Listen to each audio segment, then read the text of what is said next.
On m'a posé la question suivante sur les réseaux, comment introduire la sodomie dans le couple? Et cette question peut faire sourire. Mais derrière, il y a un vrai sujet. En réalité, ça touche à quelque chose de beaucoup plus large dans le couple. La manière dont on parle de sexualité, de désir et de limites. Et ce sujet ne concerne pas une pratique en particulier. Il concerne toutes les pratiques qui peuvent créer des désaccords, des tensions ou des attentes différentes dans une relation. Parce qu'un couple, c'est deux personnes avec deux histoires, deux corps, deux sensibilités et surtout des tonnes de croyances sur ce qui est bien ou mal d'un point de vue sexuel dans un couple. Et donc parfois on se retrouve avec deux visions totalement différentes de la sexualité. Mais il y a un point essentiel à comprendre.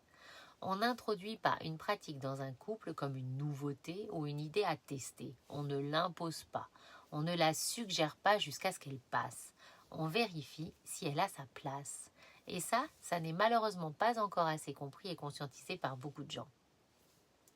Parce que dans beaucoup de relations, la sexualité devient un terrain de négociation et parfois même de pression, mais rarement un espace de liberté réelle.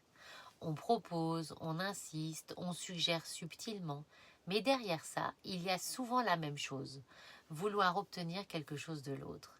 Et ça n'est pas du désir partagé, c'est un rapport de force plus ou moins déguisé.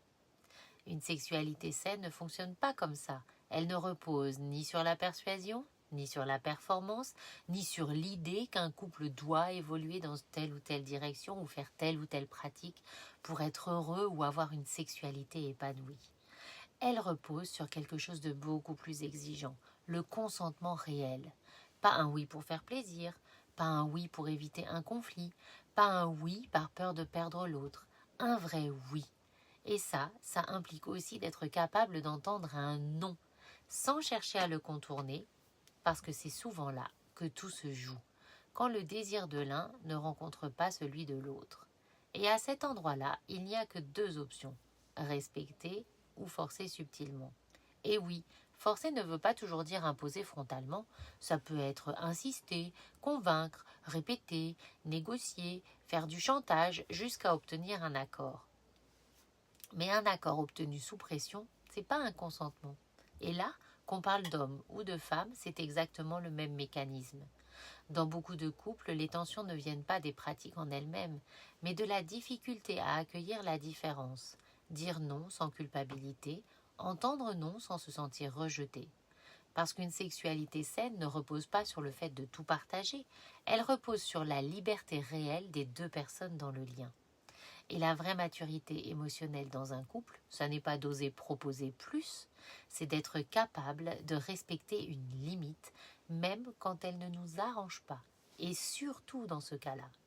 Et parfois, ça veut dire accepter que certaines choses ne se vivront pas dans cette relation et d'arriver à être en paix et heureux avec cette idée malgré tout. Une sexualité consciente, ça n'est pas faire plus, c'est faire juste à deux.